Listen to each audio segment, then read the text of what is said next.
Hello!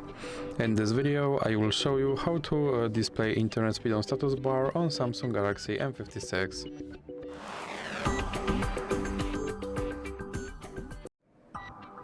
So you have to start by opening your Google Play Store, then click on search bar and type in internet speed and click search.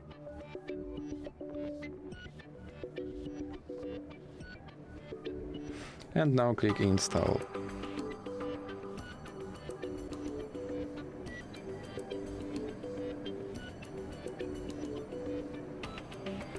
Then you can click open and click grant permission and click allow. And as you can see, my internet speed is now displayed on status bar.